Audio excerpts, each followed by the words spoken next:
बनारस में 38, जौनपुर में 16, कानपुर नगर में 8, गाजीपुर में 6, लखीमपुर में 4, लखनऊ में 4 और इसके अलावा कई और जनपदों में 52 अलग अलग तफ्तीशी मुकदमे कायम हुए हैं। कुल मिलाकर के 128 मुकदमे FSDA द्वारा दर्ज किए गए हैं। इसी क्रम में जनपदीय पुलिस के द्वारा भी करीब 20 दिन पहले सोनभद्र में एक ट्रक कफ सिरप पकड़ा गया था। उसके बाद उसी सिलसिले को आगे बढ़ाते हुए, उसी एविडेंस को आगे बढ़ाते हुए रांची में एक ट्रक कफ सिरप की रिकवरी हुई, गाजियाबाद में 4 ट्रक सिरप की रिकवरी हुई और एक नेटवर्क था पूरा, उस नेटवर्क की फाइनेंशियल ट्रांजैक्शंस, उस नेटवर्क के फाइनेंशियल लिंकेजेस, उनको इस्टेब्लिश करते हुए उन पर इन्वेस्टिगेशन की कार्रवाई चल रही है। वैसे तो किसी भी ड्रग्स की, किसी भी दवा की तरह से इसके भी कई सारे स्टॉकिस्ट हैं, सुपर स्टॉकिस्ट हैं, लेकिन उनमें से कुछ ऐसे हैं जो उसका अधिकृत उपयोग ना करके वो उसका अनाधिकृत उपयोग कर रहे हैं। माने कि उनके पास वो प्रॉपर डॉक्यूमेंटेशन इस तरह का नहीं दिखा पाए वो, जिसमें प्रिस्क्रिप्शन के साथ उन्होंने नीचे अपने स्टॉकिस्ट को भेजा हो, डिस्ट्रीब्यूटर्स को भेजा हो और रिटेलर्स को भेजा हो। कई तरीके की उसमें फ्रॉडुलेंट एक्टिविटीज़, जालसाजी, फोर्जरी के एविडेंस सामने आए। तो ऐसे कुल 5 प्रमुख सुपर स्टॉकिस्ट जो हैं, जो इस प्रकार की गतिविधियों में लिप्त थे, उनको चिन्हित किया गया है। उसमें से 3 जो हैं वो अरेस्ट हो चुके हैं। एक ये भोला जायसवाल, शुभम जायसवाल, भोला बाप बेटे हैं। शुभम जायसवाल बनारस का है, उसका फादर जो है वो भोला जायसवाल है। भोला जायसवाल अरेस्ट हुआ है। दूसरा एक विभोर राणा, ये सहारनपुर का है, वो अरेस्ट हुआ है। और तीसरा सौरभ त्यागी, ये गाजियाबाद का है, ये अरेस्ट हुआ है। 2 और जो सुपर स्टॉकिस्ट हैं उनके खिलाफ भी साक्ष्य संकलन की और आगे की कार्रवाई चल रही है। इनसे करीब अभी तक जो ये रिकवरी हुई है, करीब 3.5 लाख बोतलों की रिकवरी हुई है, करीब 4.5 करोड़ रुपए के आसपास। और इसमें जो आगे के इनके डाइवर्जन के, अवैध व्यापार के जो साक्ष्य मिले हैं, उन पर जो इनके आगे की कार्रवाई है वो चल रही है। अभी तक टोटल मिलाकर के करीब 32 लोग और अरेस्ट किए गए हैं, जो कि इसी इलीगल धंधे से जुड़े हुए हैं। बाकी इसमें जो FSDA की कार्रवाई है उसके बारे में डिटेल में कमिश्नर FSDA मिसेस रोशन जैकब वो बताएंगी और उसके बाद आपके कोई प्रश्न होंगे तो उसको स्पष्ट करेंगे।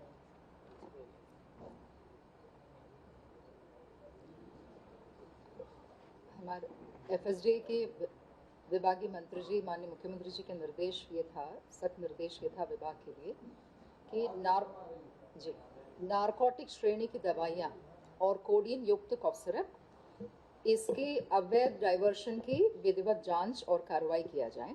तो नारकोटिक श्रेणी की दवाइयाँ मतलब टैबलेट्स है, जैसे ट्रेमाडोल, अल्प्राजोलिन, और कोडीन युक्त कफ सिरप।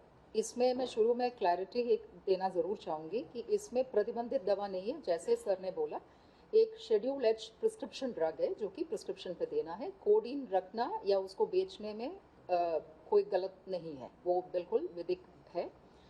समस्या केवल तब है जब थोक मात्रा में सप्लाई करते हैं और उसकी सपोर्टिंग डॉक्यूमेंट्स नहीं रहता है, जैसे परचेस और सेल की आवश्यक प्रपत्र जब नहीं रहता है, तब लाइसेंसिंग अथॉरिटी के तौर पे FSDA इसको वो गलत मानते हैं।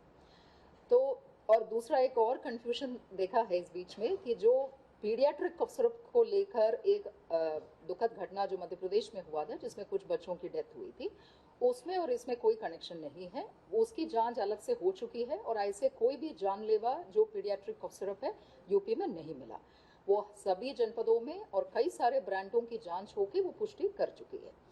अब कोडीन वाले में जैसे मैंने कहा, लाइसेंसिंग अथॉरिटी होने के नाते विभाग की जिम्मेदारी ये था कि जो होलसेलर्स को लाइसेंस देती है उनके द्वारा शर्तों की पालन किया जा रहा है कि नहीं, और जो वो माल प्रोक्योर कर रही है उससे संबंध में उनके पास परचेस और सेल के पेपर्स है या नहीं, इसी की पुष्टि करने के लिए विभाग के अधिकारियों को निर्देश दिया।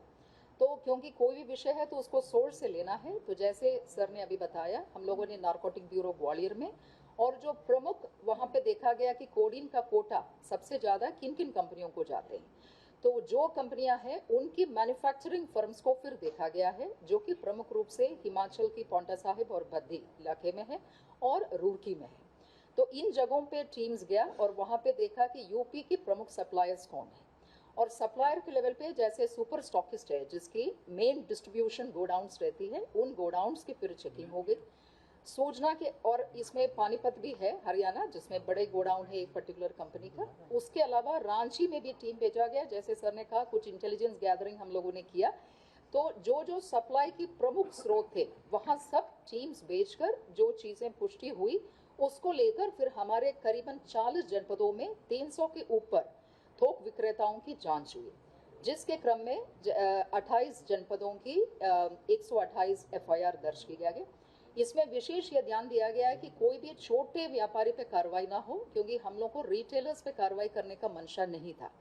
हम लोग इसके पूरे चैनल को शुरू से लेकर चला है, जैसे मैन्युफैक्चरिंग फर्म है उसके आगे फिर उसकी जो मार्केटिंग कंपनी है और उनका जो स्टॉकिस्ट है जो बड़े गोडाउन है, वहां से फिर बड़े थोक व्यापारी, फिर उसके बाद छोटे थोक व्यापारी और फिर रिटेलर। तो रिटेलर तक पहुंचने से पहले ही जहां पे कड़ी टूट जा रही थी, जैसे आइदर भारी मात्रा में माल गया है और उसके समर्थन में उनके पास कोई कागज नहीं है, ऐसे को चिन्हित करके कार्रवाई किया गया है जिससे कि नेक्सस को तोड़ा जा सके। और इसमें जो नेटवर्क्स आए, जैसे सर ने कहा, प्रमुख रूप से जैसे जनपदें आप लोगों को मालूम है, बनारस और उसके बाद गाजियाबाद, फिर कानपुर, लखनऊ, ये प्रमुख नोड्स के तौर पे निकल आई है, जिस पर फिर हम लोगों ने कार्रवाई किया है। जो कंपनीज थी जिन्होंने मैन्युफैक्चरिंग किया है, हालांकि मैन्युफैक्चरिंग कंपनी के भी इसमें ऐसा नहीं कहा जाएगा कि दवा बनाना कोई गलत है, मगर जिनके स्ट्रीम को जांचा गया है वो एबॉट कंपनी की फेंसिडल सिरप है। फेंसिडल और न्यू फेंसिडल दो नाम से एबॉट कंपनी की सिरप है, और दूसरा है एस्कॉफ नाम से लेबोरेट कंपनी की सिरप है। फिर एक 3B है, 3B कंपनी जिसका बायोहब नाम से जो मार्केटिंग चेन है, इथिका, उसकी भी जांच, बायोहब कंपनी भी, उसकी भी जांच हुई। और लास्ट में है आरपाइक और इथिका जिसकी हेडक्वार्टर लखनऊ थी, और उनमें भी ग्लोबिन और शुभम नाम से दो कंपनियों से जो माल बनाया गया है, जिन्होंने इथिका ने डिस्ट्रीब्यूट किया। ऐसे 4 प्रमुख चैनल्स को हम लोगों ने देखा है। इन चारों चैनल में जो भी वायलेशन बड़े पैमाने पे मिला है उसी पे कार्रवाई किया है।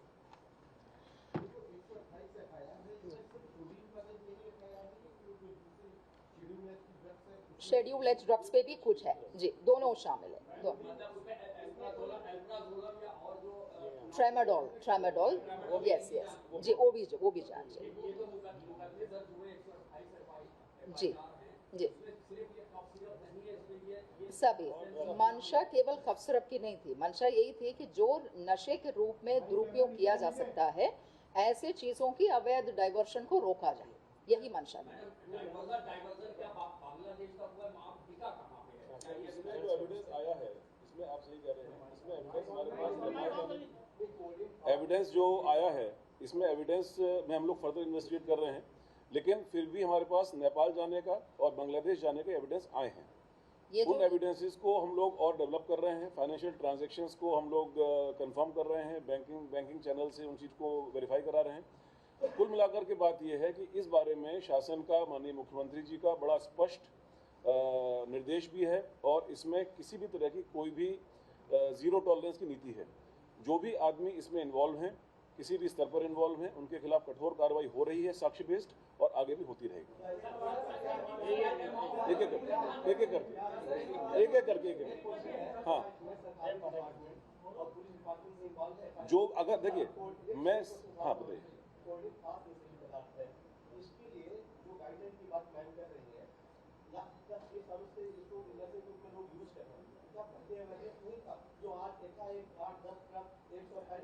ये तो देखिए ऐसा है ना, ये तो वाली बात हुई। अगर इस जो ड्रग जो है वो अपने आप में एक उसका जो मिसयूज है, जो उसका अवैध रूप से जो इलीगल डाइवर्जन है, दैट इज क्रिमिनल। जो इस विषय में 2023-24 में भी एफएसडीए और एसटीएफ द्वारा संयुक्त रूप से कार्रवाई किया था, जिसमें ये फेंसिडिल सिरप की खूब कार्रवाइयां हुआ था। इस तो बार एक बृहद स्वरूप में और बिल्कुल सोर्स से ही। एक सेकंड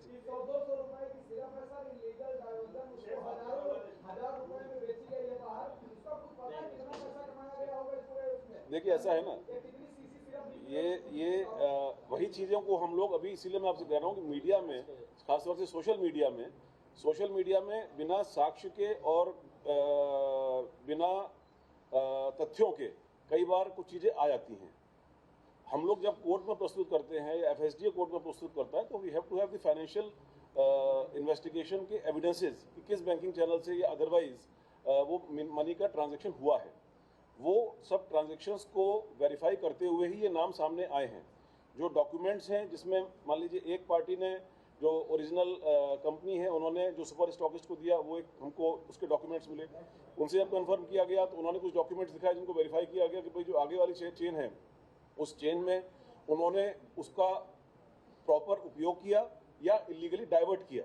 इलीगली डाइवर्ट का मतलब ऐसी भी दुकानें सामने आई हैं जिसमें जिस दुकान को दिया जाना बताया जा रहा है वहाँ पर कोई दुकान एग्जिस्ट नहीं करती है, वहाँ पर कोई स्टोरेज नहीं है, वहाँ पर कोई डॉक्यूमेंटेशन नहीं है कि वहाँ पर कोई ठेले वाला है, उसके नाम पर ये दवा का आगे कंसाइनमेंट भेजा गया। तो मीनिंग देयर बाई कि जो ये मेन लोग हैं ये इसको इलीगली डाइवर्ट कहीं और कर रहे थे और उस चैनल से उसी जहाँ पर डाइवर्ट कर रहे थे वहाँ से पैसा आ रहा था, पेपर पर इनको दिखा रहे थे। तो ये एक पेन स्टेकिंग प्रक्रिया है। Evidence collection is a painstaking process.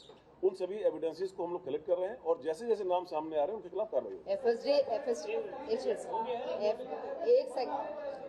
FSDA के लेवल पे जैसे सर एक चीज और बताना, हो गया नहीं इसलिए इस पूरे मामले में प्रदेश सरकार पूरी गंभीरता से और बहुत ही सख्ती से इस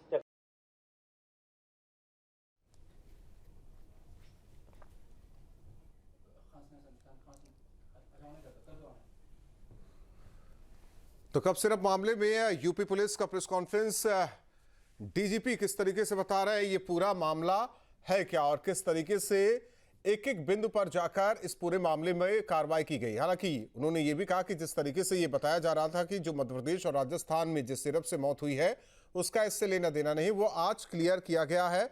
वहीं जो नियम विरुद्ध इसमें काम हुआ है उस बातों का जिक्र किया गया कि इन कप सिरप को नियम के खिलाफ दुबई में जाने का एविडेंस आया है, लेकिन ड्रग्स के मामले में जो अंतर्राष्ट्रीय हमारी संधियां हैं वो बहुत सख्त हैं। तो जो एविडेंस हमारे पास है उसके आधार पर हम प्रत्यार्पण भी करेंगे और अग्रिम कार्रवाई भी करेंगे।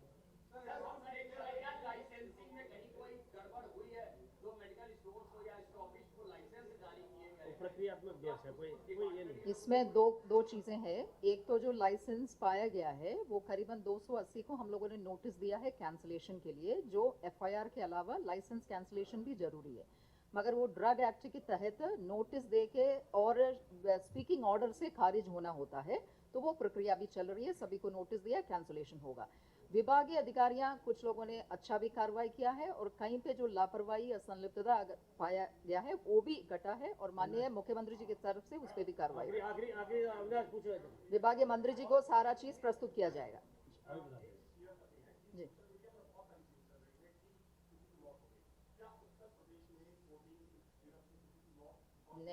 नहीं, नॉट टू ये मैंने शुरू में ही किया था। वो जो कफ सिरप है उसमें और एक कोडीन लाइसेंस्ड ड्रग है और उसमें कोई नकली दवा नहीं है, केवल इसमें लाइसेंसिंग जी थोक में व्यापार पे विषय है बिना पेपर। ईडी ने भी इस मामले को टेकअप किया है और जो प्रोसीड्स ऑफ क्राइम है उसके विषय में ईडी भी अपनी इन्वेस्टिगेशन करेगी, लेकिन कतिपय सोशल मीडिया पर जो तथ्यहीन बातें, आधारहीन बातें और इन्वेस्टिगेशन को इन्फ्लुएंस करने वाली बातें आ रही हैं, इस चीज को रिपीट कर दिया जाए। हाँ, मतलब इसमें यूपी में इसके बारे में मैं कहना चाहूँगा कि इसके बारे में ऑलरेडी SIT का गठन हो ही गया है। उस SIT में वरिष्ठ अधिकारियों के नेतृत्व में तफ्तीश होगी। तो इस प्रकार की बातें जो हैं वो आधारहीन बातों को उनके खिलाफ भी सख्त कार्रवाई की जाएगी। अरे हो गया, कितना सवाल पूछा, हो गया एक आदमी कितना सवाल पूछा। अब ये इसके बाद ये कोई क्वेश्चन थोड़ा है, जैसे जैसे पता चले वो बता दिए।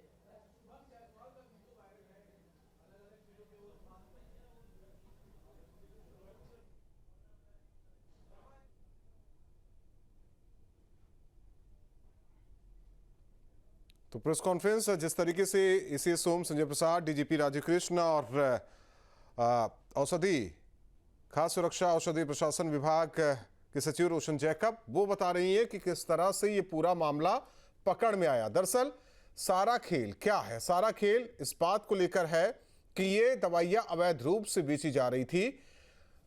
जिस तरह से कंपनी से ये दवाइयां उठाई जा रही थी, इसे अवैध रूप से बेचा जा रहा था।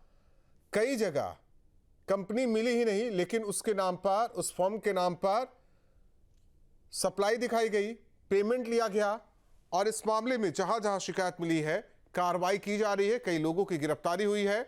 128 के करीब केस दर्ज किया गया है।